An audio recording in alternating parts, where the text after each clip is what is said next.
the city council and the mayor pass a budget. There are some organizations where city council members request monies to go for something. I think those things happen to be perfectly appropriate because they know at the local level what the needs are. These tend to be very small items. Jerry Nadler talked about earmarks. That's much bigger things, but these have the same concept, and it's local level kind of stuff. When the budget's approved and these things are in it, it's incumbent on the organizations to call the city and say, okay, we want this money, and we say, fine, then here is the vetting process you have to go through. Sometimes we approve it, sometimes the commissioners say, absolutely not, it doesn't fit, and we're not going to do it. And then we go back to the city council and say no, and they can try changing the program to make it acceptable to that agency, or it gets assigned to another one. And we do an appropriate vetting. Keep in mind, you cannot spend $10,000 to vet a $2,000 grant, or you'd go bankrupt. On the other hand, if it's a $100 million grant, you should spend an awful lot of money, and I think the city probably does.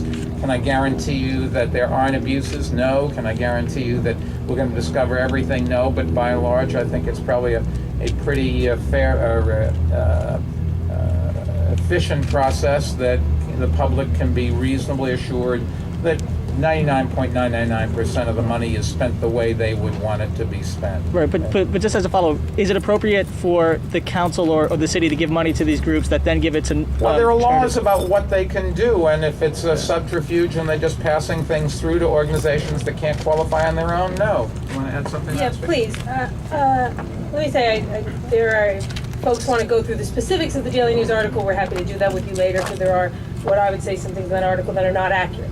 That said, the practice of having a fiscal conduit, and just so folks understand, what we're talking about here is an entity that might get, $30, $40, $50, $60,000, which they then distribute to smaller organizations that are typically get very small grants. They $2,000, $1,500, $2,500. Why does that one organization send it to the other organization? Because the smaller organization may not be a 501c3, and the law does not require that they have to be a 501c3 to get money from the city council or the city of New York.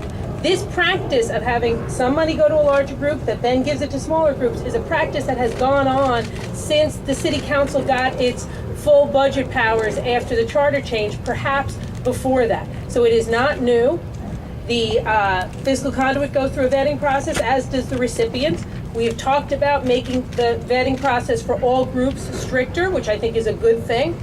Also, in the 2008 budget, which we are in right now, for the first time ever, we began more clearly listing both the fiscal conduits and the recipients. Prior to that, that level of transparency had not existed in the budget. But I just want to be clear, this is a long-standing practice that helps small entities, perhaps like a Little League, which by Attorney General regulations can be structured as a club, not a 501c3.